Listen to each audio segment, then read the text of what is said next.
Hey everyone, Smitty here. Welcome to the video. Sorry about the blurriness on the camera, but whatever, we move on.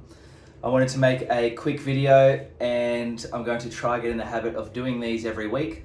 And this is just a recap of the last week of my diet phase that I'm going through for the people that are following along and interested. Allows me to bring up the changes I've made or what I'm doing, what I've learnt, and maybe pass some information on that will help you right now or help someone you know right now, or it might help you in the future. So last week for me, for everyone, was Christmas. It was the week of Christmas, so that's what I'm going to chat about. I had what we call a diet break, so a time away from dieting. So most of this video is going to be about diet breaks, what they are, what I did, and how it could help you or someone you know and love, or someone you're coaching if you're a coach. So I'm going to chat about the period of Wednesday, which was Christmas Day, through to the next Wednesday, which is the day that I returned, which was New Year's Day. So from Christmas Day to New Year's Day, I'm going to chat about that period, what I did.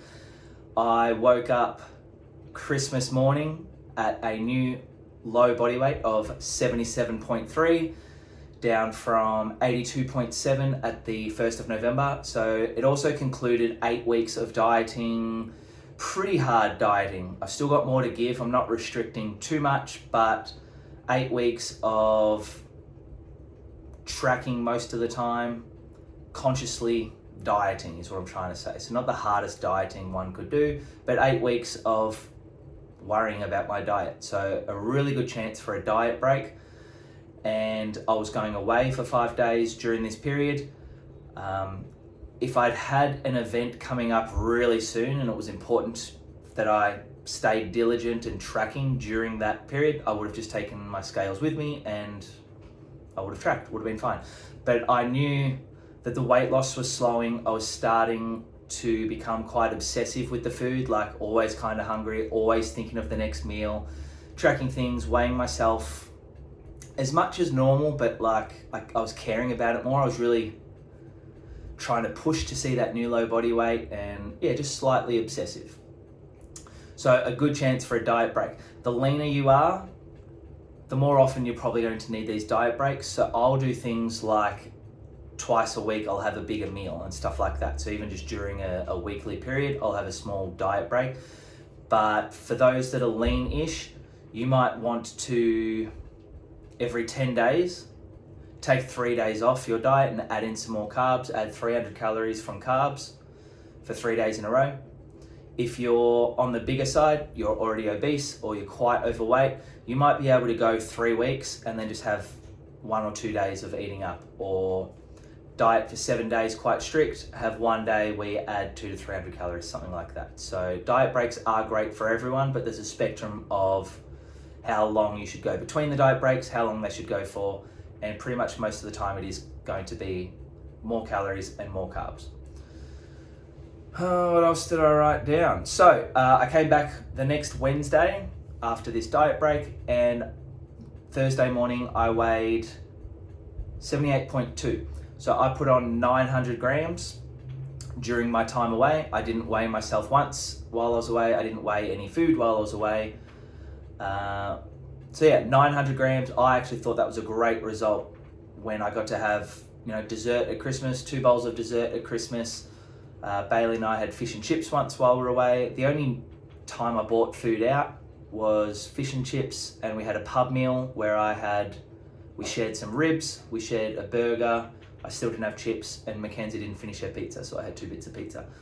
Apart from that, everything else on the diet break and while I was away was still cooked food. So I was cooking all my food. I still had fruit, 4 or 6 coffees a day with sugar, chocolate for dessert.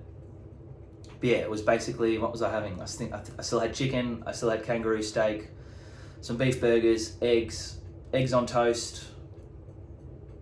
That was about it. It was basically just I was eating a bit bigger meals. I'd have a few snack foods and I had a couple of meals out, which I don't normally do. So for me, that was enough of a diet break where I've come back and I feel actually really excited to get back into dieting. I was down to 77.7 today, which is Saturday. So 2 days later since being home, I've dropped 500 grams of that 900 that I put on.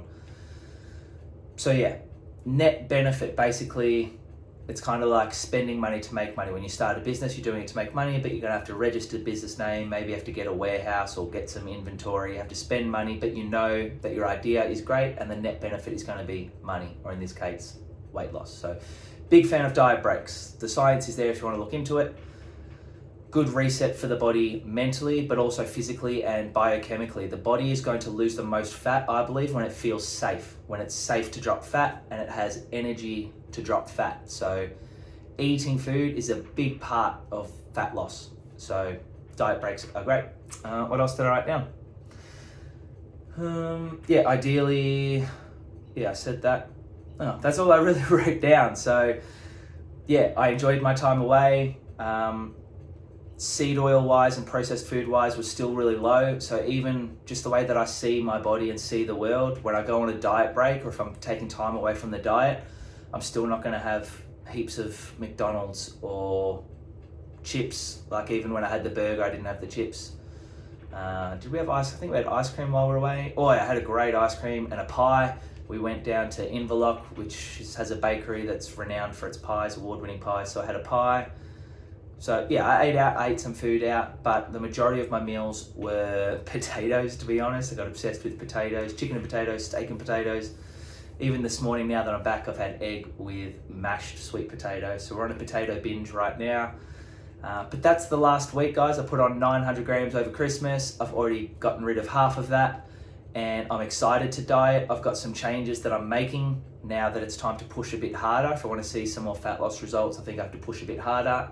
I'll chat about those ideas in the next video when I look back at this week. But just wanted to touch base, let you guys know that Christmas Day was a new low for me, 77.3. I really want to get down to 77 flat by like this time next week. So what was I, 77 points? So 700 grams to drop this week and I will definitely achieve it. I'm looking forward to it. Feeling pretty good, looking good. Hit some great numbers in the gym as well. Actually, strength-wise, really great while I was away, even before I went away.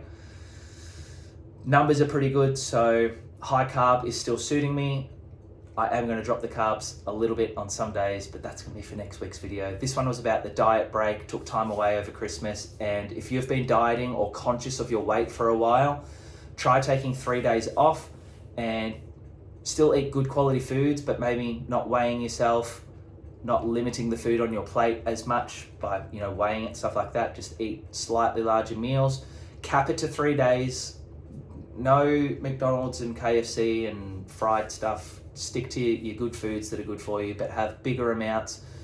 Enjoy more coffees than normal, more sugar in your coffee than normal, something like chocolate 3 nights, something like that. Choose a few things that's just going to feel good, get it out of your system, and then back to it. One more thing I wanted to mention was cravings. So I mentioned the potato, so I'm probably craving potato at the moment. But I'm on a pretty high sugar diet and I had high sugar while I was away with the chocolate and heaps of coffees with sugar. And I'm sitting here right now, I've had 2 coffees and I'm not craving the next one. I dropped my sugar a little bit yesterday just to try have more potato. So I'm still having heaps of carbs, but less honey, less OJ, less sugar in my coffee. And guys, there's no cravings. We're not addicted to sugar, we're addicted to junk food, not just the sugar that's in it. That's just a side note. So yeah, I have no cravings for sugar or anything like that. I just enjoy sugary things, as we all do, because it's good for your brain. All right, that's the diet break. Any questions, let me know, and I'll chat to you guys next week. See ya.